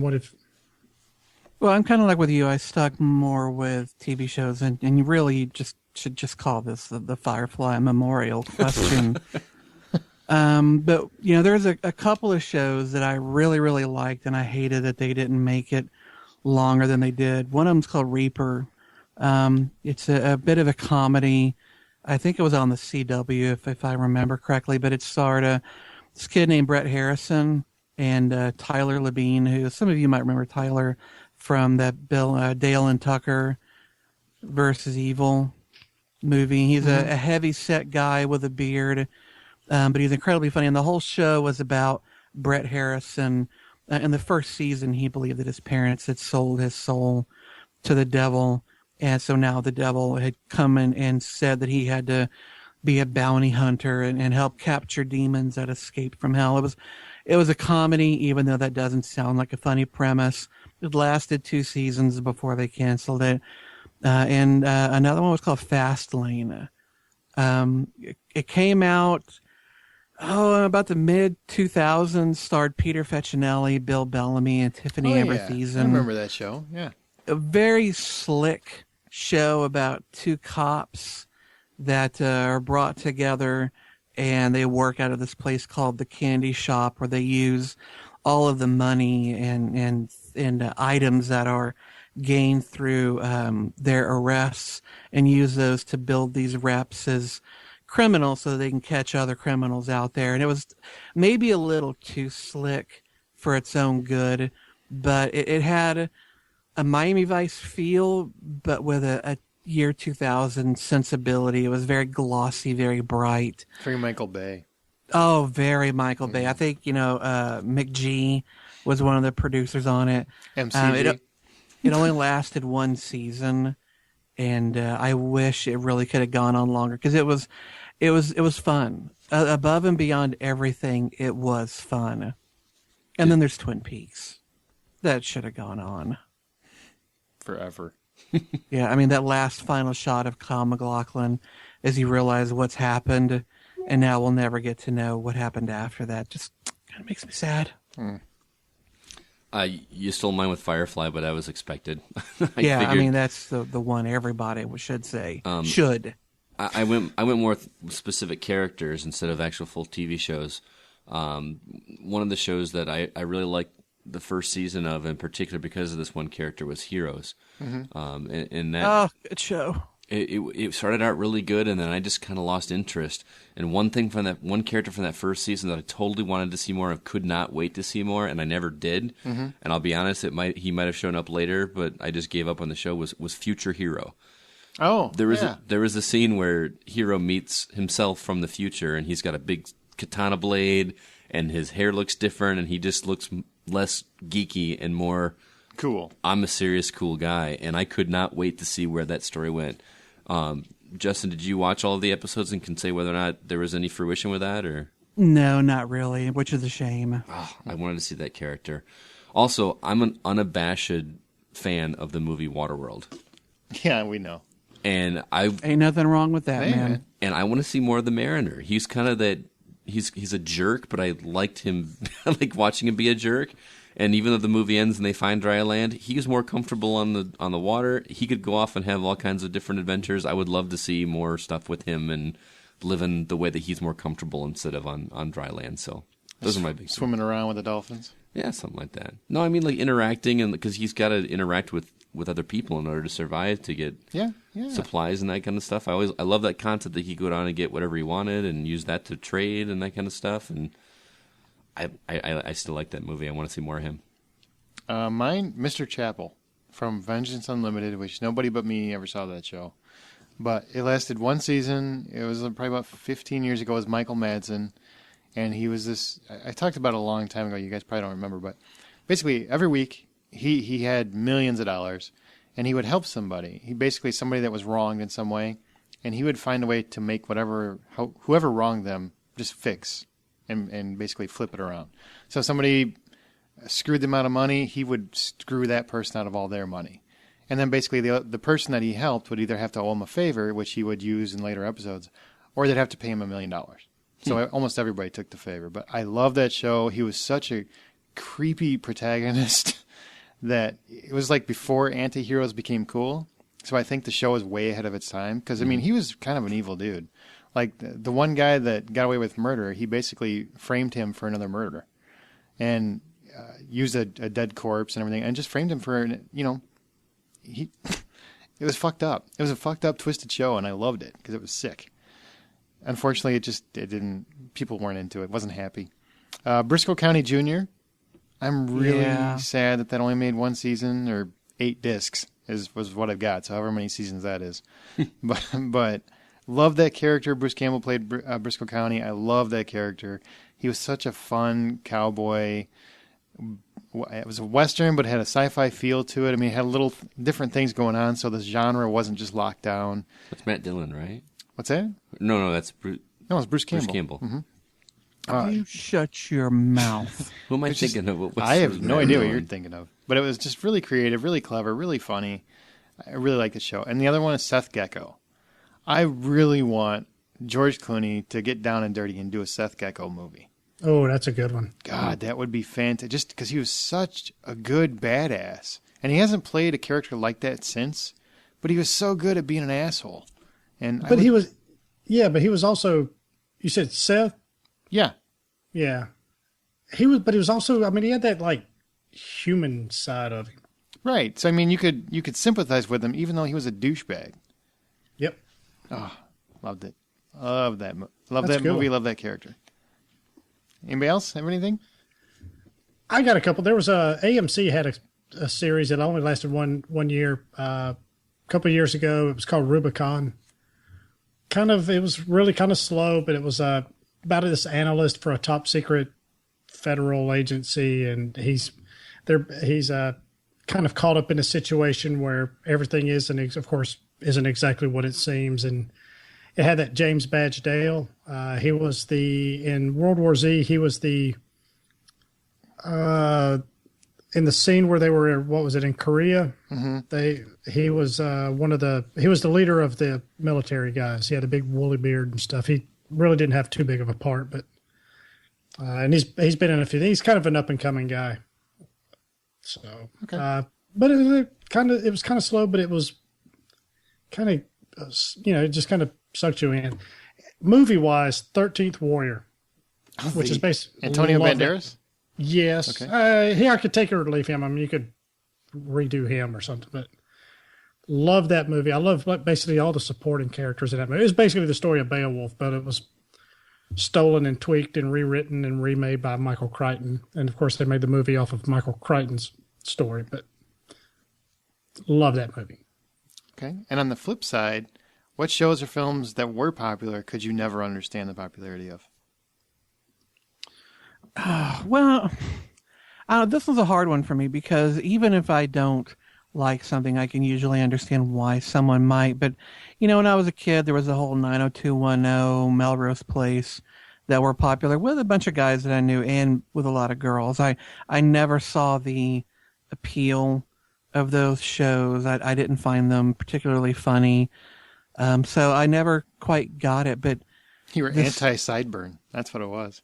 Well, I mean, maybe it was a lack of kit or something. Maybe it needed a talking car for me to get into it. But I have seen this film, and I still don't understand why people just heap praise on it. But Citizen Kane, I don't get it. A lot of people consider it the best film ever made, and I have seen a lot of movies, including it, and I don't understand where people get that at all. It was the first movie to have a twist. I don't give a fuck. I didn't enjoy it one bit. I'm not disagreeing with you. I think the movie's boring as hell. It is. It's way overrated. I mean, it is no Casablanca. Shit, no. It's not even the first 15 minutes of Casablanca. So why people have loved it and continue to love it is totally beyond me. I don't get it. I'll spoil it. Rosebud is a slud. There you go. We know. Mm-hmm. Spoiler alert. Where's the siren? It came out in the 30s or some shit. If you haven't figured it out by now, you don't deserve to. So there you go. What about you, Scotty? As far as TV shows, Beavis and Butthead, I never got that. I have friends that just worship that show and think it's hilarious. And King of the Hill is the same You guy. don't understand the appeal of Beavis and Butthead. You. I don't. I am Cornholio. You TV from a bungalow. I tried to watch it. A buddy of mine loaned me the DVD set, and it's just dumb. The animation's it's bad. good. It is good. And then the same guy did King of the Hill, and I have friends that worked at. Yeah, I don't get that. I just don't get. Damn it, Bobby. I just don't. I don't know. I've got a bunch actually. You've heard me dog on the Twilight series before, and I'm here to say that I honestly gave those movies a fair shot. I tried so hard, and I'm not knocking people for liking it. Like Justin said, I can kind of understand how a certain demographic likes that movie. I tried 3 separate occasions to actually get into the story of those movies outside of the romance. There's a story? By the third movie, I just didn't care. I just didn't care anymore. And you'll disagree with me on this one, but I kind of felt the same way about the Harry Potter movies. Granted, okay, you can go now. Granted, I only got to the fourth one. Give me my DVDs back, bitch. I probably should. Yeah. He loaned me like all 6 of them. I'm gonna sit down. Same thing. I tried to give them a fair shot, and I still want to get to them because everyone says once you get to the end, they're really good, and they get darker, and there's. Once you get to the third one, I don't like the first 2. Actually. Yeah. First 2 is just story. Well, and I watched those 2 very quickly.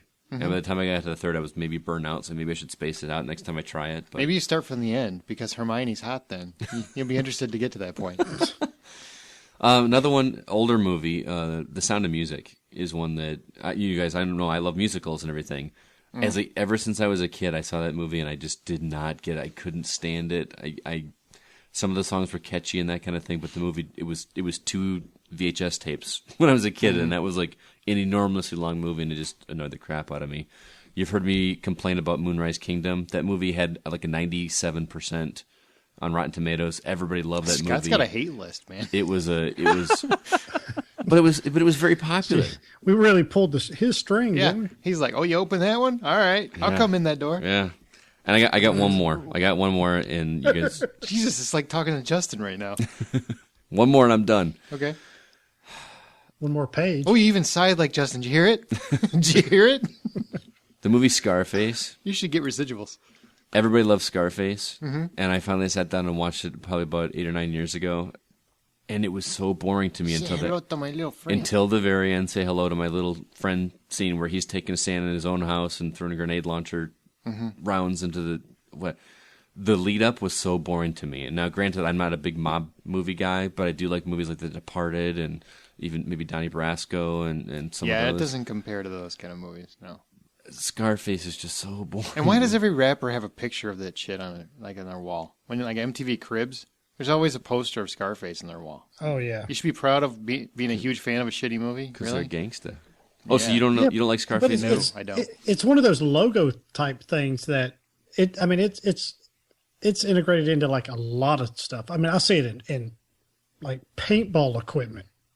I mean, it's just all over the place. That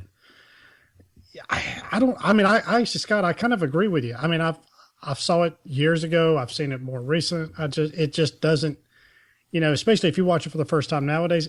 I'm sorry, that movie doesn't hold up. No, it does not. And Al Pacino seems like he's doing the accent. It doesn't seem genuine. I don't think he knows what accent he's doing that entire movie. And the squibs in that thing, squibs are what? The bullets, basically the blood that shoots out of the victims. It's so ridiculous. He's just praying and spraying, and everybody's like chest is popping. Mm-hmm. It's just very poorly done. I mean, It's just so cheesy. I'm I'm with you, surprised. man. I thought I was going to get a lot of kickback. No, on I that don't one. rap, so no interest. You're not a gangsta? No, not yet. For me, Robert Langdon, The Da Vinci Code, never understood the appeal. Maybe the books are fantastic, but the movies are boring as hell. That character is dull. I love Tom Hanks, but just dull. And my personal number one overrated, I'll give you the first movie, but everything after that, that character is boring as shit as Shrek. Hate Shrek. After the first movie was cute. It had a cute. It was cute. Yeah. But after that, it just became like another overrated Mike Myers character. Yeah. Because he's the same guy in every movie now. So That's fair. it just didn't work for me. What about you, Brian? I don't have a long hate list like Scotty. Sorry about that. No, actually, this is twice here, but I actually kind of agree with Scott on the Twilight stuff. I mean, really, it's a kind of a weak story that, for the most part, could be told within 2 movies. Mm-hmm. Mm-hmm. I mean, there's awful special effects. The first movie, hey, I'll grant you budget's small, but starting from the second one on, after it became just a huge cash cow, that they should have had a higher level of special effects. I mean, and it's not just the wolves in there, because the wolves actually, to me, look good. Yeah. But it was the stuff like the backgrounds, the scenery, the makeup, just everything else around it was just horrible. And really, they wasted such a huge pool of talent there. I mean, you had Michael Sheen, Dakota Fanning, Bryce Dallas Howard. Those of you who watch Hell on Wheels, the Swede was in there. Mm-hmm. Just Anna Kendrick, a couple others. I'm glad it's done. TV stuff, 30 Rock. Sorry, it's just an SNL skit that just went way too long. And I'm talking about every episode, not just the whole series. Mad Men. Now we're stepping into we're stepping into sacred ground here. I'm with you, Brian. I'm with you. Sorry. Keep going. And I'm sorry, with the exception of some of the what I call jokes in the movie, and the rest of the show is slow and just plodding. It's just boring. And that is its beauty. Yeah, it's beautiful. Yeah, okay. Yeah. So is watching my grass grow. It's in those quiet, character-driven moments. Sometimes it gets fertilized, though. That's exciting. That show is good. Y'all can all just suck my nut. That's good. Sorry, it would be more exciting. The first couple of seasons where you had, like, one of my favorite scenes was two guys. There's a get together at somebody's house. There's a couple of guys talking in the hallway, and these 2 little kids come running by, and one of the guys stops them and smacks him and is like, "What did I tell you about running inside a house?" And then the other guy says, "Now look here, Johnny, you listen to Mr. Smith over here and don't run in the house anymore." It looks like somebody else smacked somebody else's kid. It was just great. That's the only thing you liked in the whole series, isn't it? Yeah, well, that one, and there was like two ladies are in the kitchen smoking. One of them's pregnant.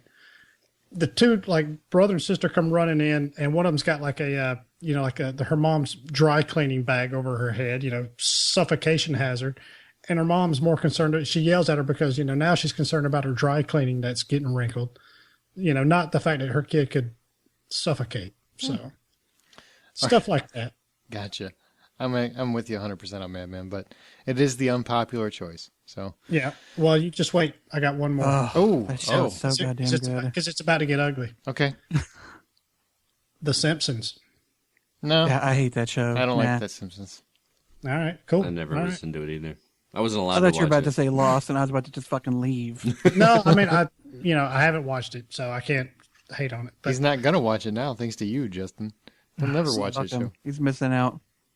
no, it just it's one of those things. And it was popular. I loved it the first few seasons and everything, but golly, man, we're talking almost 25 years that this show has been on. Mm-hmm. Kill it. How on earth is it still alive? Because I have no idea. I don't like the show. they need something on Sunday night, apparently. Something desperate. It's over I 20 honestly years don't now. know of anybody that watches it. I don't either. Fox executives. There you go. There's our audience. There's a target audience. Somebody has to be, right? I mean, I'm sure. I don't know who, but it's 20 years old. Who the hell needs to watch it? I mean, 20 years ago, it was like it was a cartoon that wasn't for kids, and it was like something. Yeah, but now the cartoons are all not for kids. That's what I'm saying. That's why it doesn't. Even doesn't make any SpongeBob sense. is naughtier than the kids realize. Yep. Really? Yeah, it is. I haven't watched Yeah. SpongeBob. There's a lot of Innuendo. subtle jokes. Really? Yeah. Okay, now several of these, were only popular in small cult circles. Now, do you think that's because the shows or the movies that we've talked about weren't good enough, or are people just stupid? I don't like to call people stupid. I don't like to insult someone's intelligence unless it's Aaron. Yeah. I think the bigger thing that's going on with this is that people, the hipster mentality. I talk about this on previous shows. Mm-hmm. If something is people, there's a group of people that will like something because it's not popular or widely known. That's Mm-hmm. where you get the cult groups from. Oh, as soon as it gets popular, then before it was cool, kind of thing. And I think that's a big part of it. Some of these were liked by smaller circles, and that's just where it stopped in some cases. So it's still theirs. They still own it, Right, so to speak. There's something about people that feel like they have some kind of ownership on a property, even though they had nothing to do with its production, but because they were one of the early adopters of it. There's something to be said for that. And I think a lot of the stuff that we've talked about, a lot of the shows in particular, are serialized, so they take a lot more investment. And I think a lot of people don't like that. And I know we don't prefer procedurals, but the majority of the world does. They want to be wrapped up at the end of the hour. And if it's a show that doesn't wrap up at the end of the hour, they're probably not interested for the most part. The wide audience is not interested. And I think that's why it... Well, that's why pretty popular. sitcoms. That's why we have 9,000 sitcoms. Yeah. You can watch any episode of any sitcom at any point in any season, for the most part, and have a. And that's what people want to do. They want to sit on their couch, watch it, be done with it. Most people don't want to watch Breaking Bad over the course of 3 weeks. Right. Like you. Like me. What about you guys? What do you guys think? Brian, Justin? Yeah, I mean, I think you guys pretty well covered it. I'm not adverse to saying people are stupid. I think I've said it a number of times, actually. Yeah. Usually you'll write it, say it, put it in Braille, whatever you can do. Shout it from the rooftops. People are dumb. And finally, give us your top 3 characters that you would like to see back. Top 3 characters you would like to see either reinvented or brought back to life. Brian. All right, in no particular order. I'm going to go with The Professional, Okay. the John Reno, with a young Natalie Portman character. I just think that was I love that story. It's, of course, spoiler alert, he dies in the end, so whatever. But, of course, that's never stopped Hollywood. Let's see. There's... I don't know. You know what? I'm not going to even say that. The Postman. Okay. I'm glad you said that, actually. I like that movie. I think there's still a lot of stuff you could do with that character. Maybe even do some kind of spin-off stuff with maybe one of the postmen that he kind of inspires. I don't know. I just think that's a really cool setting, universe, whatever you want to call it. And there's a lot that can be done still with that stuff. The last one's reaching a little bit farther back, and it's been a while since I've watched it, so this is probably more of a nostalgia deal, but Buckaroo Banzai. Oh, wow. It was such a just an absurd movie back then. You can make something just as absurd nowadays. I just think that would be it's just a fun, crazy ass character that I think you could, there's still a lot to you could kind of reboot it and do it pretty well, especially with the technology nowadays. All right, Justin? First up is Willow from the Ron Howard film. Oh, nice. About the little guy trying to become a big hero.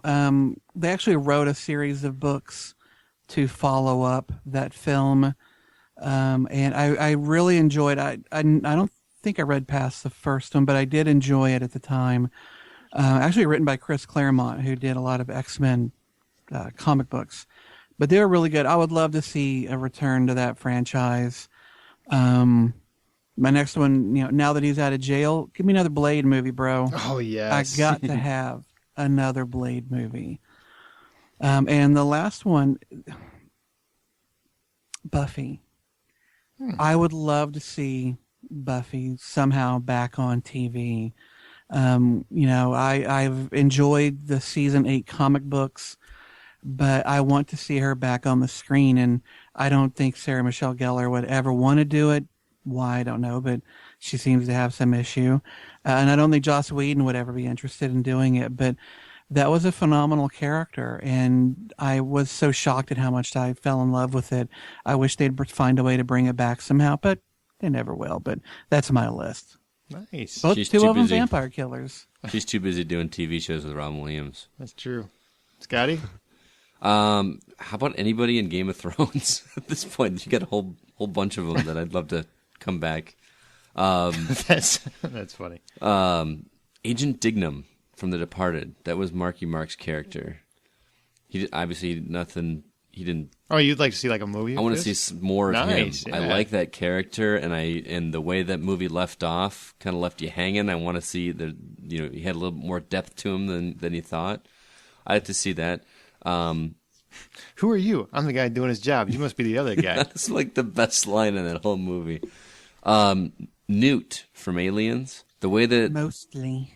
the way that character ended was lame. I'm gonna say it. It was just lame. stupid. We Yep. spent the whole second movie Sigourney Weaver basically fostering her, since because she found out that her daughter is super aged. Basically, she was the motivation for the whole movie, and then to do that weak ass. She just drowned when they crash landed. Hey, shit happens, man. But It was weak. Yeah, you wanted more of a payoff. it was either more of a payoff, or I would love to see her develop, because she was the only one that survived that whole attack. She's very resourceful. She had a lot going for her. I want to see her grow into adulthood, and become the next Ripley. That's very good, man. So good call. Nice. Look at They might as Scott. well. They should have probably just killed her at the very end of that second film, right before the good guys show up. If they were going to kill her, Was that your third? that was my. Well, I had Leon as well, but That was a missed perfection. knock, by the way. Gotcha. Fuck that movie. My first one, I want to see Jane from Firefly/Serenity yeah. get his own show. Not a movie. I want his own show, because I'd love to see that shit every week, where he's just, and I want him to be just as dumb as he is currently. Wearing the hat. Wearing the hat. Yeah, he's got to wear the hat. You can't go to a goddamn convention without seeing about half a dozen goofballs walking around with a knitted cap on. Yeah. No, and God bless him. I admire you, And those sir. hats became popular in the last 2 or 3 years As too, they should be. which is so weird. And I want to see. No, would he still have Vera with him? Oh yeah, It's his favorite I hope gun. so. It's his favorite gun. But wouldn't that be fun? I just think that would be fun. Seeing, I mean, he'd have to get back in shape, because he's kind of put on the Nathan Fillion weight. Ash Williams, the Evil Dead franchise. Yeah. I want to see him with his chainsaw running around S-Mart or whatever he's got to do for one more movie before he dies. And make it as cheesy as you want. I don't care how over the top it is. I just want one more. Well, I would assume you would want it to be cheesy. I want it to Army be. of Darkness. I want it to be. You would pay to see a movie with Bruce Campbell just grocery shopping. I kind of would. And my last one, this is so pathetic. Snake Plissken. Seriously, it's me. Oh, God. How could you say that? I don't want John Carpenter behind it. I want a real director. No, I mean, how predictable. Hey, sorry, man. It's the truth. I mean, I could go for something cooler because I want to be abstract, but that's really what I want, is Snake Plissken. So, damn it, that's what I want. Son Where of are a they going to bitch. escape from this time? Earth. Your pants? Earth. Escape from Chicago. Earth. Escape from Earth. And also Facebook. If you go to facebook.com/The Hollywood Outsider, everybody that likes our page, we mentioned you on the show. Paula Smith, thanks for coming to the Hollywood Outsider. And right now we're going to listen to a voicemail from Tammy. She saw The Crazy Ones that Brian talked about last week as one of his most dreaded shows. So here's what she had to say about that. Hey guys, it's Tammy. I wanted to let you guys know I saw The Crazy Ones at the Paley Fest. Not Paley Fest. It's a Paley preview, fall preview. Actually, it was pretty good. It's just I can't take a lot of Robin Williams. Too much is just a little too much on the brain. But there was a lot of funny moments with him improvising, so it was good. I also saw that show Mom, and it wasn't horrible, but I would watch it, if I had nothing else to watch and I had a beer. And again, talks about alcoholism, so I'm not sure if that's a good deal. Anyway, that's about it. I also saw the one, We Are Men. That was pretty funny. There was a panel with them, and that was really actually pretty funny. And even though the pilot was a little slow, I could see it having potential to get funnier about divorce guys. So that is all. I just want to say goodbye, have a good day, and greetings from Hollywood. Later. All right, let's go into emails. Justin. All right, we got an email here from J-Rock NYC. He says, great show last Thursday. I watched some of the films on Guns and Ammo's top 10 apocalypse movies list this August. Their top 10 choice, Night of the Comet, is a little like a Valley Girl version of Why the Last Man, Scott. It's not great or even good, but it is a movie with 99.9% of the population vanishing instantly. He says, Justin, Logan's Run was also on Guns and Ammo's list. I was pleasantly surprised by it, although it's very pre-Star Wars wince-inducing. It had enough going for it in characterization and scope to overcome its 1970s weaknesses. I'm glad I invested the time to watch it after all these years, if for nothing more than to have more sci-fi cred. I think you might be glad you saw it too once you finished it. As for Duck Dynasty, I too hate reality TV. Hate it. But, Duck Dynasty is to reality TV as Seinfeld was to sitcoms. It's self-aware. They do episodes on going to Hawaii and getting handcuffed together and surprise weddings, total Gilligan's Island-like stuff, and there's none of the car wreckage you guys fear. The people in front of the camera are producers of the show, and their wives and kids are involved. Nothing in the show will make you depressed or make you question your faith in humanity. It's actually positive and sort of heartwarming. Apparently, the Main brothers shopped the idea of a show around to the networks after their hunting DVDs did well a few years ago. Try an episode with the knowledge that they're in on the joke. Go J-Rock NYC. I got to agree with them. I have not kept up with Duck Dynasty, but I remember when I watched a couple of episodes, I was shocked at how entertained I was by it, how much fun it was. And he's right. It's a fun show. Of course, it's part of this whole exploitation that seems to be going around with them and Honey Boo Boo and Moonshine other stuff. This podcast, right? But it's fun. It's endearing. There's, they poke fun with each other. They don't do it at someone's expense. I don't damn it with the rest of the reality TV that no, it's not. Yeah, it's not like Honey Boo Boo or I'm 12 and pregnant, whatever MTV show they got going on. Man, they're getting young. Wow. That's just for his area of the country. They change the age depending on where you're located. What state you're in. What state you're in. No, that's 12 and married. To my cousin. All right, Scott. We got a couple here one from Linton Bowers. Linton says, put me on the reality TV hater list. It's about as real as the Lord of the Rings trilogy. I'm not sure what to say. I agree with him. Well, yeah, but I like Lord of the Rings. Well, he's not. No, he's just saying I know. Shit ain't real. It's not real. I don't know any hobbits. Also, Reese Bennett says, I'm with you, Aaron. I hate reality TV. Not worth my time, and I have no interest. Thanks for the message, Bennett. Now go let off some steam. Touche, Scott. Touche. I'm sure he's never heard that in his entire life. All right, thanks, guys, for all the siding with me on the reality TV. I think we should start a boycott and get that shit off. That would be so fantastic. Yeah. You can have Duck Dynasty because apparently people like it. That's great. Yeah, I don't want 13 million people. Yeah, a lot of people like that one. So fine, have that one, but get rid of the rest of them. Brian, you gonna?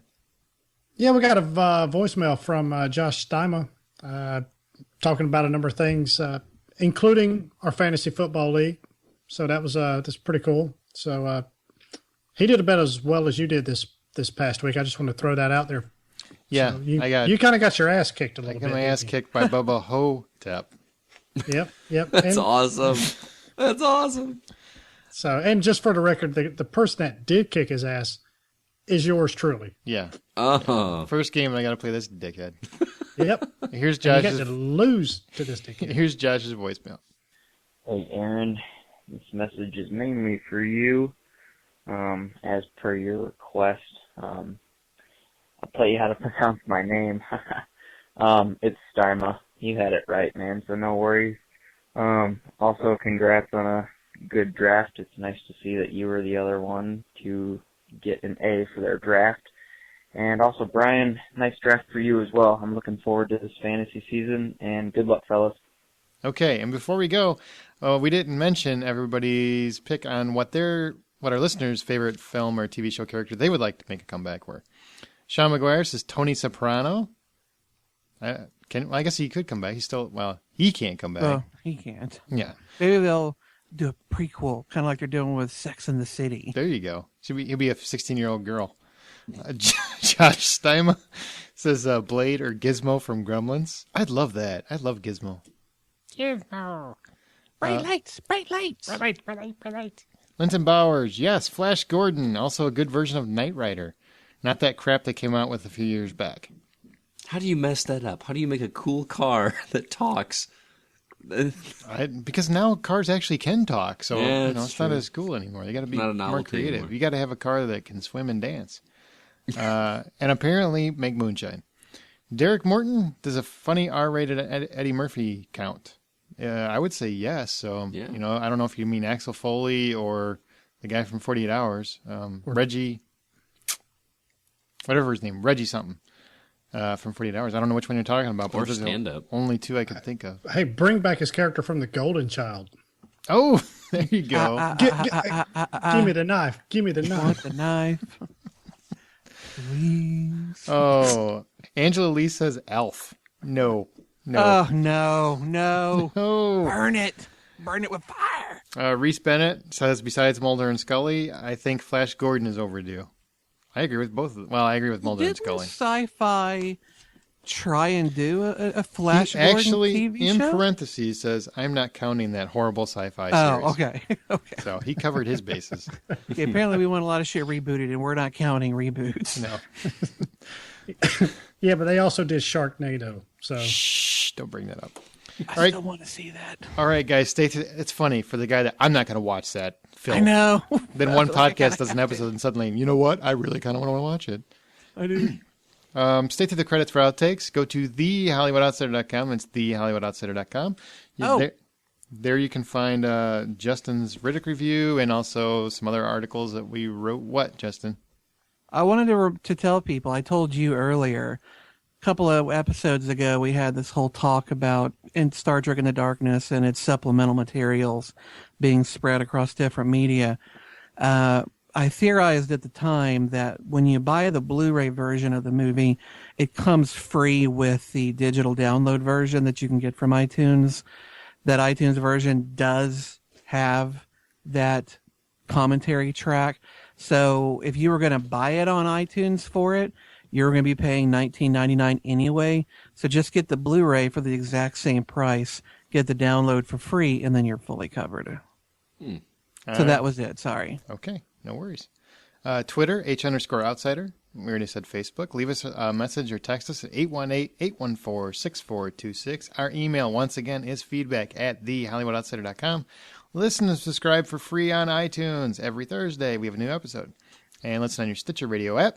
And make sure to tell your friends. That's how we grow. We really appreciate it.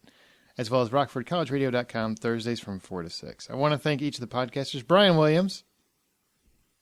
Thank you. I thought you hung up for a second. I'm like, Brian? Justin McCumber, who, by the way, keep an eye out, or an ear out, because our new episode of Sleepy Hollow is coming out when? It's already out. No, I mean, because we're going to be reviewing a new episode, because the pilot episode airs September 16th. And it will be out the following morning. There you go. So on the 17th, we'll be on TV Talk. Go to TV Talk. Looking forward to it. And Scotty Clark. Hey, thanks for having me. Had a good time tonight. Yeah, it was a lot of fun. So, guys, remember, the next time you go to a theater, buy popcorn. Thank you for your cooperation. Good night.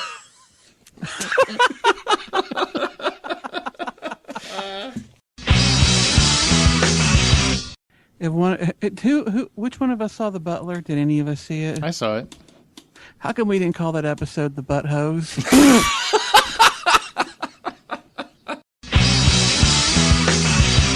Man guilty of tricking girlfriend into abortion. Sweet. Best $250 investment he'll ever make.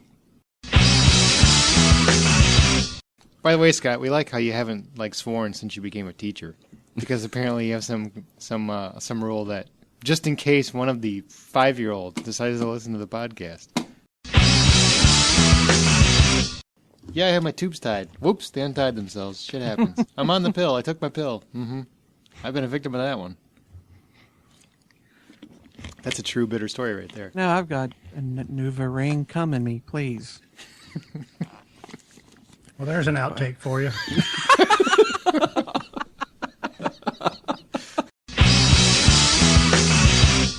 He'll hear this when he listens to the episode. I completely fucking forgot we were doing this tonight. I'm just taking a shit, just all blissfully unaware. After all Why that. are we doing this again? Is this so he can go out Man packing. butt fucking in the woods with his friends? I'm convinced it's just a fucking homo romp in the woods, and Yeah, it's a bunch of guys with flannel shirts and assless chaps. hitting some drums, and then The funny part is that he's all about being rugged and manly and doing this, but he's taking his iPad and watching Star Trek. Yeah. Yeah, dude, real Well, I'm gonna manly. be all rugged and manly until I crawl into my sleeping bag and with my juice box and